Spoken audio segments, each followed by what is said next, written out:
இயல் 3 உழைப்பே மூலதனம். இதில் நுழைமுறை என்னென்னா, பாடுபட்டு தேடிய பணத்தை புதைத்து வைக்காதீர். இது யார் சொல்லியிருக்காங்கன்னா, அவையார் கூறிய அறிவுரை. பணத்தை பயன்படுத்தாமல் வச்சுருக்கிறது ஒரு மடமைத்தனம். ஒரு மடமைத்தனம்னா ஒரு அறிவில்லாதவங்க. இந்த மாதிரி பணத்தை கொண்டு ஏதாவது ஒரு தொழில் செஞ்சு வாழ்வில் முன்னேறணும். அதை யாருக்காச்சும் உதவியாக இருக்கணும் அந்த பணம். அந்த மாதிரி தான் பணத்தோட பயன் பற்றி தான் இதில் நம்ம பார்க்க போகிறோம்.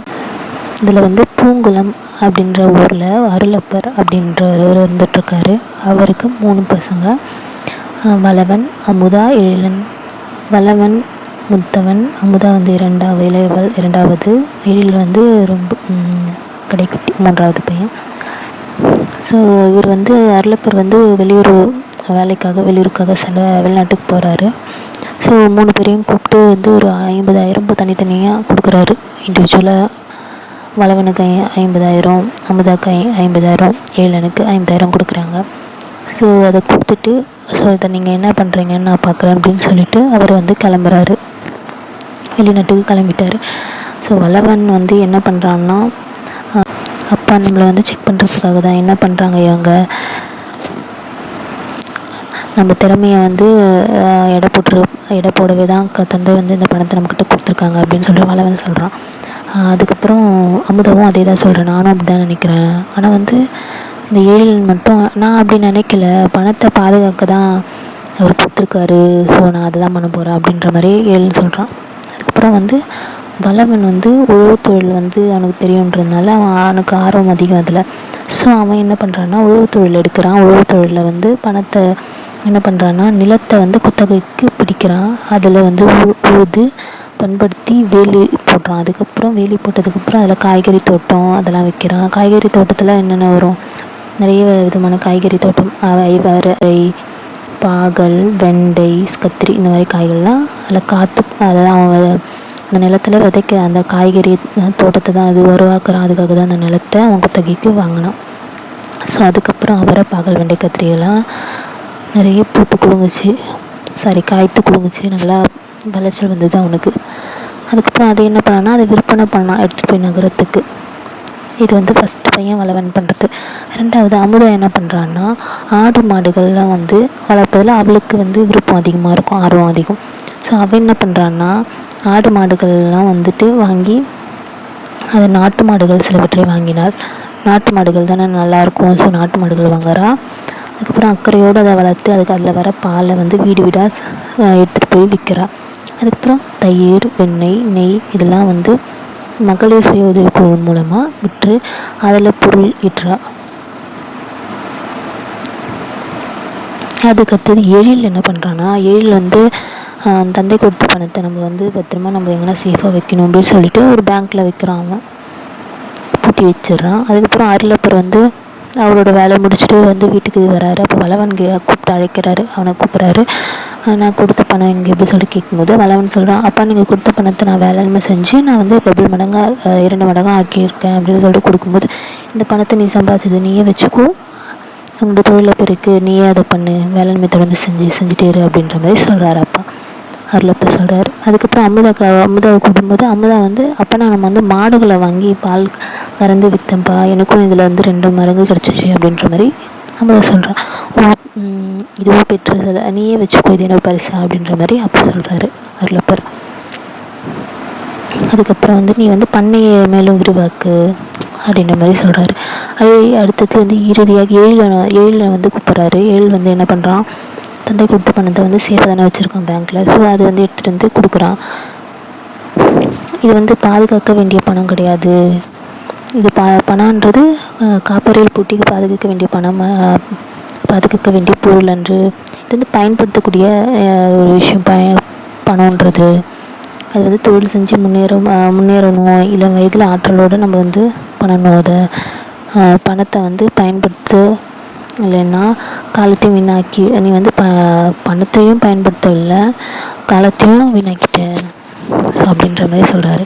சரி, நீ என் கூட இருந்து கொஞ்ச நாளும் தொழில் கற்றுக்கினேன், அதுக்கப்புறம் எனக்கு உதவியாரு, அதுலேருந்து நீ தொழில் கற்றுக்கோ, ஸோ நீ தொழில் கற்று முன்னேறணும் அப்படின்ற மாதிரி அருளப்பர் சொல்கிறாரு 3வது பையனுக்கு. ஸோ அந்த கதை முடிஞ்சது.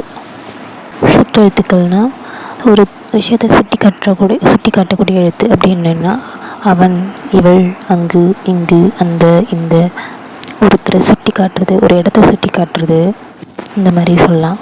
ஒரு விஷயத்தை சுட்டி காட்டுறது அதுக்கு அதுதான் சுட்டு எழுத்து, சுட்டி காட்டக்கூடியது அப்படின்றாங்க. ஒரு சுட்டி காட்டக்கூடிய எழுத்துக்கு சுட்டி காட்டி வரும் எழுத்துக்களுக்கு சுட்டெழுத்துக்கள் என்ற பெயர். அதை நம்ம அச்சரக்குள்ளில் முதலில் அமைந்துள்ளது ஆ, இ, ஆ. அந்த சுட்டெழுத்துக்களில் முதலில் அமைவது ஆ தானே, ஆ, இ அந்த எழுத்து தானே. அதுக்கு அடுத்தது ஒன்றை சுட்டி காட்டி வரும் எழுத்துக்களுக்கு சுட்டு எழுத்துக்கள். ஓகே, ஆ, இ, ஓ 3 எழுத்துக்களும் சுட்டெழுத்துக்கள். ஊவும் வருது, அது என்னன்னு சொல்கிறேன். ஊ என்னும் எழுத்து நம்ம பெருசாக பயன்படுத்துறது கிடையாது நவடேஸ். ஸோ நம்ம அதை பார்க்க வேண்டாம் இப்போதைக்கு.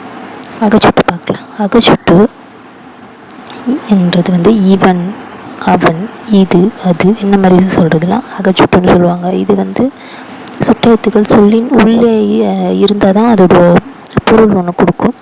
அது புறத்து எந்த பொருள் கொடுக்காது, உள்ளே இருக்கணும். அந்த இ, ஆ, இ, ஆ, அந்த ஆ, இ இருக்குதுல்ல, அந்த எழுத்து உள்ளே இருக்கணும். இப்போ நீங்கள் பாருங்களேன், ஈவன், அவன், இது, அது. இப்போ ஈவன் அப்படின்றத /3 1 ஏன்னா பொருள் கொடுத்தா ஈ எடுத்துடலாம், ஆ எடுத்துடலாம். இப்போ ஈ எடுத்துடலாம், ஆ எடுத்துடலாம். 1 1 2 2 இதெல்லாம் பொருள் கொடுத்தா கிடையாது, பொருள் கொடுக்கல. ஸோ அகச்சுட்டு அப்படின்றது சுட்டு எழுத்துக்களை நீக்கினால் பிற எழுத்துக்கள் பொருள் தருவதில்லை.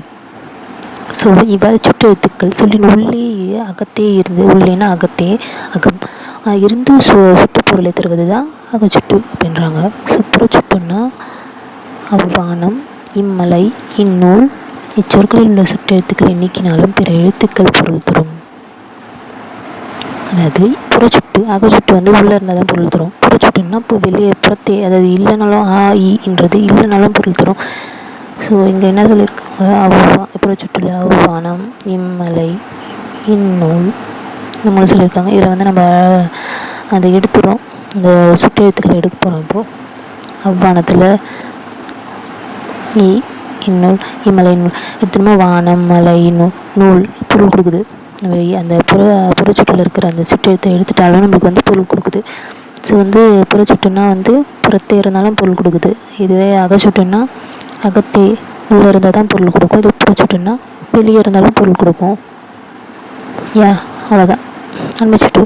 அண்மைச்சுட்டுன்னா கிட்ட இருக்கக்கூடிய பொருளை குறிக்கக்கூடியது தான் அண்மைச்சுட்டு. இவன், இவர், ஈ எடுத்துக்கணும். இவன், இவர், இது, இம்மரம், இந்த மாதிரி கிட்ட இருக்கிற பொருளை சொல்கிறது அண்மை சுட்டு. அதான் அருகில் உள்ளவற்றை கூறுவது, சுட்டு காட்டிக்கிறது தான் அண்மை சுட்டு. ஸோ அண்மை சுட்டுக்குரிய எழுத்து ஈன்னு சொல்கிறாங்க.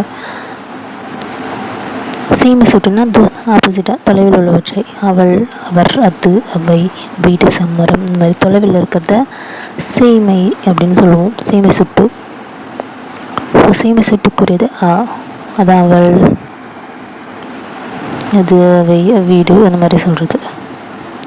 பாக்ஸ் கொஷின்ஸ் அருகில் உள்ளவற்றிற்கும் தொலைவில் உள்ளவற்றிற்கும் இடையில் இருப்பதை சுட்டி காட்ட ஊ என்ற, அதாவது ரெண்டுத்துக்கும் அருகில் உள்ளதுக்கும் தொலைவில் உள்ளதுக்கும் இடைப்பட்டது ஒன்று இருக்கும்ல, அந்த பகுதியை சொல்கிறது தான் ஊன்னு சொல்கிறாங்க. பட் நம்ம பெருசாக ஊவை பயன்படுத்துறது கிடையாது, உது ஒன்று சொல்லுவாங்க. ஸோ தெரிஞ்சு வச்சுக்கோங்க. ஸோ அடுத்தது சுட்டித்திருபினா அம்மரம், இவ்வீடு, இந்த மாதிரி புறச்சுட்டுகளை எடுத்துக்கும் போது அந்த அம்மரம், இவ்வீடுன்றது திரிஞ்சு அந்த மரம் இந்த மரம்னு தெரியுது. அதுதான் சுட்டுத்திரிபு. இந்த ஆ, இ அப்படின்றது திரிஞ்சு அம்மரம், இவ்வீடில் ஆ, இ அப்படின்றது திரிஞ்சு அந்த மரம் இந்த வீடு அப்படின்னு ஆகுது. ஸோ மாற்றம் பெற்று திரிஞ்சு மாறுது. ஸோ ஆயி சுட்டு எழுத்து அந்த இந்த என திரிந்து சுட்டு பொருளை தருவது சுட்டுத்திரிபு. அந்த பொருளை கொடுக்குது. ஆயி சுட்டு எழுத்து அந்த இந்த என திரிந்து சுட்டு பொருள் தருவது தான் சுட்டுத்திரிபு அப்படின்றாங்க. வினா எழுத்துக்கள்னால் வினா பொருளை தரும் எழுத்துக்கள் வினா எழுத்துக்கள்னு சொல்கிறாங்க. அந்த பொருளை தரும், அதை வினா அப்படின்ற பொருளை கொடுக்கணும், வினா பொருளை தரணும். அந்த வினாக்கான பொருளை கொடுக்கணும். அது அப்படி இருந்தால் தான் அந்த வினா எழுத்துக்கள்னு சொல்லுவாங்க. வினா எழுத்துக்கள் வந்து முதலிலும் வரும், சொல்லின் முதலிலும் வரும், இறுதியிலும் வரும்.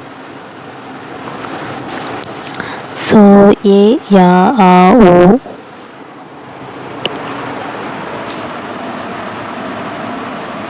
ஏ 5 வினா எழுத்துக்கள் இருக்குது.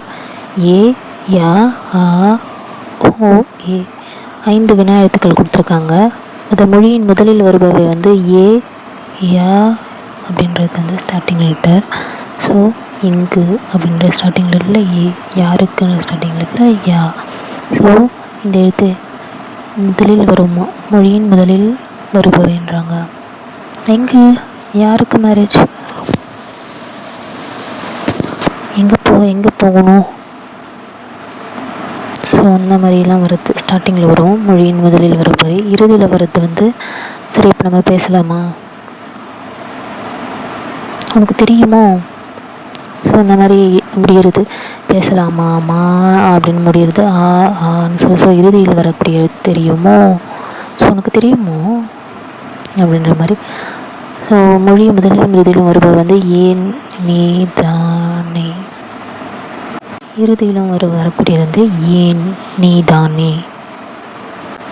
அகவினா, அகவினானா எது, யார், ஏன் நிச்சயிருக்கு, யார், ஏன் அப்படின்றது வந்து வினா எழுத்துக்களை வந்து நீக்கினா நம்மளுக்கு வந்து பிற எழுத்துக்களுக்கு பொருள் கிடையாது.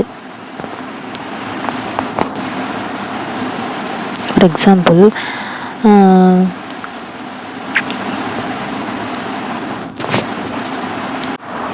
இப்போ எது அப்படின்ற எழுத்துல நம்ம வந்து ஏ எடுக்கிறோம். எதுன்றதுல ஏ எடுத்தோம்னா நம்மளுக்கு அதான் அகத்தே எப்படி அதே தான் அதில் அகச்சுட்டு பிடிச்சிட்டு அந்த மாதிரி வினா எழுத்துக்கள் சொல்லி அகத்தே இருந்து வினா பொருள் தருவது அகவினா. ஏ எடுத்த பொருள் தராது, யா எடுத்த பொருள் தராது, ஏ எடுத்தாலும் பொருள் தராது. ஸோ பொருள் கொடுக்காது. ஸோ வினா எழுத்துக்களை நீக்கினால் பிற எழுத்துக்களுக்கு பொருள் இல்லை. இவ்வாறு வினா எழுத்துக்கள் சொல்லி அகத்தே வினா பொருளை தருவது. அகத்தைன்னா உள்ளே இருந்து பொருள் தந்தால் தான் அது அகவினா. அதுதான் அது அகவினா. புறவினா வந்து அவனா, வருவானோ, அந்த இறுதி எழுத்துல வருது அவனா, தா, நோ, இந்த ஓ வந்து. ஸோ அந்த எழுத்துலாம் வந்து இப்போ ஆ ஓ எடுத்துருங்களா. இந்த ஆ ஓ இங்கே வந்து அந்த எடுத்துட்டோம்னா நம்மளுக்கு என்ன கிடைக்கும், அவன் வருவான் வருமா. ஸோ இன்னு கூட்டல் ஆன்னு வரும், அவனா. ஸோ அந்த ஆ அடிக்கும்போது அவன் வரும். இப்போ வருவானோ அப்படின்னு பண்ணும்போது வருவான்னு வரும். ஏன் வருவானோ அப்படின்னும் போது இன்னு கூட்டல் ஓன்னு வரும். ஸோ நம்ம ஓ அழிச்சிடலாம். அழிச்சிட்டோம்னா வருவான். ஸோ இந்த எழுத்து வந்து புறத்தே இருந்தாலும் அவனுக்கு பொருள் கொடுக்குது. புறத்தான் வினா எழுத்துக்கள் சொல்லின் புறத்தை வந்து வினா பொருளை தருவது புற வினா அப்படின்றாங்க. ஸோ இந்த எழுத்து முடிஞ்சிருச்சு.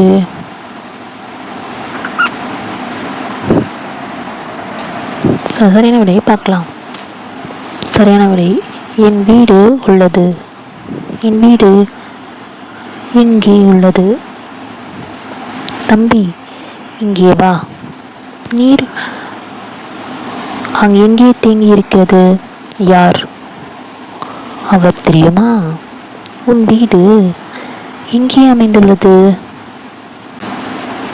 சுட்டி எழுத்துனா என்னன்னு பார்த்தோம், சுட்டி காட்டுற எழுத்து. அவன், அவள், அங்கே, அந்த மாதிரி சுட்டி காட்டக்கூடிய எழுத்து. ஆகவே என்னன்னா உள்ளே இருந்து பொருள் கொடுக்கும். எது, யார், ஏன். இப்போ ஏ எடுத்து ஸ்டார்டிங் இடத்துல ஏ எடுத்தோம்னா யா எடுத்தோம்னா யாருன்றது இடத்துல யா எடுத்தோம்னா பொருள் கொடுக்குமா, கொடுக்காது. புறவினா அகத்தே இருந்து பொருள் கொடுக்கக்கூடியது அகவினா. புறவினான்னா புறத்தே இருந்தாலும் அது உள்ளே இல்லைனாலும் பொருள் கொடுக்கும். அவனா தெரியுமோ. ஸோ இந்த மாதிரி இந்த மாதிரி வார்த்தைலாம் நம்ம எடுக்கும்போது நமக்கு ஒரு அர்த்தம் கொடுக்கும், தெரியும். ஸோ அந்த மாதிரி சொன்னால அந்த மாதிரி அகச்சுட்டு புறச்சுட்டுன்னா அகச்சுட்டுன்னா உள்ளே இருந்தால் தான் பொருள் கொடுக்கும். அகச்சுட்டுன்றது அவன், இவன், அது இதுன்றதில் வந்து உள்ளே இருக்கணும். அந்த ஆயின்றது உள்ளே இருக்கணும். அப்படின்றது அந்த அகச்சுட்டு பொருள் கொடுக்கும். அதுக்கப்புறம் புறச்சுட்டுன்னும் போது புறத்தே அந்த எழுத்து வந்து வெளியே இருந்தாலும் பொருள் கொடுக்கும். வீடு, அம்மரம். ஸோ அந்த ஈன்றது வேலை. ஸோ அந்த என்றது நம்ம எடுத்துட்டாலும் வேலைன்றது பொருள் கொடுக்கும், மரம்ன்றது பொருள் கொடுக்கும், வீடுன்றது பொருள் கொடுக்கும். ஸோ அதுதான் புரிச்சுட்டு. ஸோ நம்ம இந்த லெசன் பார்த்து முடிச்சிட்டோம். நம்ம நெக்ஸ்ட்டு வந்து செகண்ட் டைம் வந்து பார்க்கலாம். ஸோ இந்த வீடியோ 1 செகண்ட் இருங்க. இதுவும் பார்த்துடலாம். பண்டம் கம்யூனிட்டி பயணப்படகுகள் வர்சஸ் பாரம்பரியம் ஹெரிட்டேஜ், நுகர்வோர்னா கன்சியூமர், கடற்பயணம் வாயேஜ், தொழில் முனைவோர் என்டர்பிரைனர், கலப்படம் வந்து அடல்ட்ரேஷன், வணிகர்னா மெர்ச்சன்ட். உங்களுக்கு இந்த வீடியோ பிடிச்சிருந்தா லைக் பண்ணுங்கள், ஷேர் பண்ணுங்கள், சப்ஸ்கிரைப் பண்ணுங்கள் மற்றும் பெல் ஐக்கானை தட்டுங்க.